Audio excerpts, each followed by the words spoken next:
I want to talk about celebrating today. And this was prompted from a call that I did a few weeks ago now with my business mentor, George Cow, and part of his Master Heart approach. I love, by the way, it's another beautiful way of saying it, Master Heart rather than Mastermind. Anyway, so we're on a group call and somebody was asking George for some tips about how to celebrate well. And George's response kind of surprised me. Maybe it shouldn't have done in hindsight, knowing him.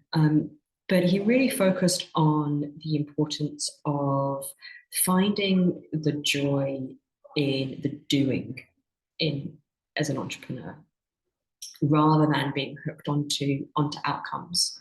And so for him, the emphasis is on, kind of how can he cultivate more joy in what he's doing from moment to moment, rather than and so they can kind of disconnect from the inevitable highs and lows in running a business.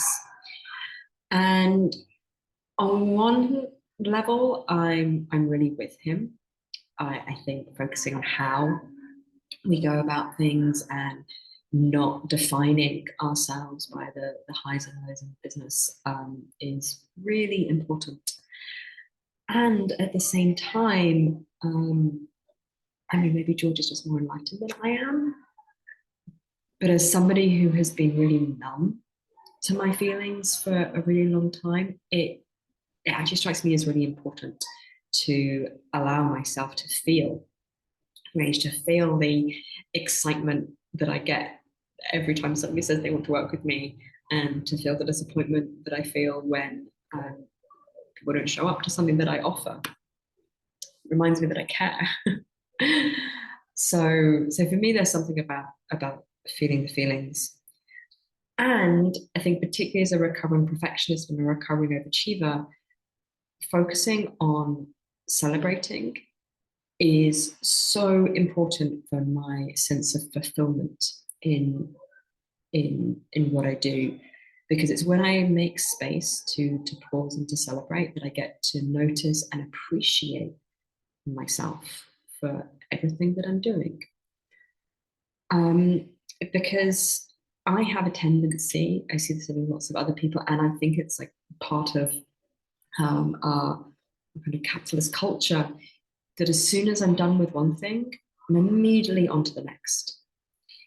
And when I'm chasing that, when I'm like always chasing the next thing, the next thing, the next achievement, I really lose track of what I'm gaining, what I'm learning, what I am achieving, because I'm constantly moving the goalposts for myself. Yeah, it's like as soon as I hit a goal, like if I don't pause to celebrate it, I'm immediately setting the next one, and why do I always feel like I'm behind? Why am I always feel like I'm not achieving anything? Because I'm not allowing myself to take the time to recognize the things that I am achieving. And I'm really with George that like this is not about celebrating outcomes. Okay, I get to celebrate those too. But for me, this is where cyclical living steps in. The power of taking time at the end of things, the end of cycles. So at the end of a 90-minute working sprint, at the end of the day, end of the week, end of the month, the year, end of a project, end of a launch. Taking time to harvest, to be in the autumn of something, and to harvest, what is it I want to take from this experience? What am I kind of acknowledging and receiving from this experience? And what do I want to let go to fertilize the ground for the next iteration? And so there are three things that I suggest, or that I find really helpful to focus on in harvesting. These are what went well, what didn't go well, and what did you learn? So what went well can be as simple as like, what made me smile in this experience? What am I proud of in myself? What bloomed? What was a rose in this experience? What was an apple? What tasted sweet? What was a win? Yeah. Um, what what didn't go well? And I think this is really important so that I don't bypass or gaslight myself.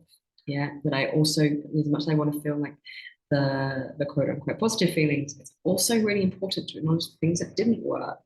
What is that I want to let go of? Like, yeah, they tried this thing, it did not work for me. Yeah, or oh look, here I am in this pattern again, and it sucked.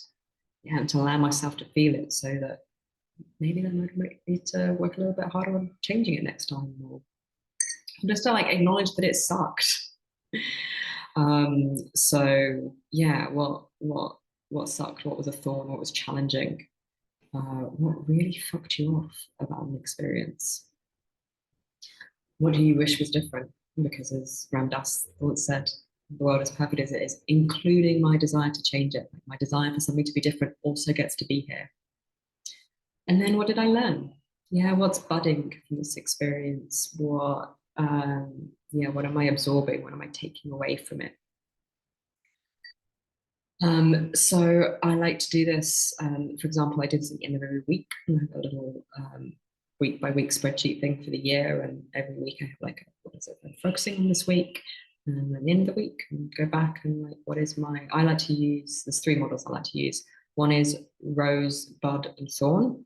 Yeah, something that bloomed, something that's kind of still emerging and new, and what was challenging, what was thorny. So the one I like to use. The other is apple lemon sponge, similar kind of thing. So what was sweet, what sucked, and the sponges. What did I learn? Or something we used to play when I co-worked at the Psychedelic Society back in London was win fuck win. So at the end of every week, I go through and I just make a little note for myself. What am I acknowledging about myself this week? Where did I make progress? How am I proud of myself? The way that I showed up. Um, what felt like an important lesson that I need to remember. They're often fairly similar lessons. And then what did I feel disappointed or upset about? Um, and for me, that's the power of, well, some ways to help me harvest and to support myself in feeling a sense of progress. Yeah. So as I continue to like climb the mountains, then taking time every now and again to pause and to look at how far I've come. That's just as important, I think, for recovering perfectionists as setting goals to move forward. So I'd love to hear if this has been helpful for you. If you've got your own ways of celebrating or harvesting at the end of an experience. And yeah, please put your comments or questions in the thing below, and I'll see you next time.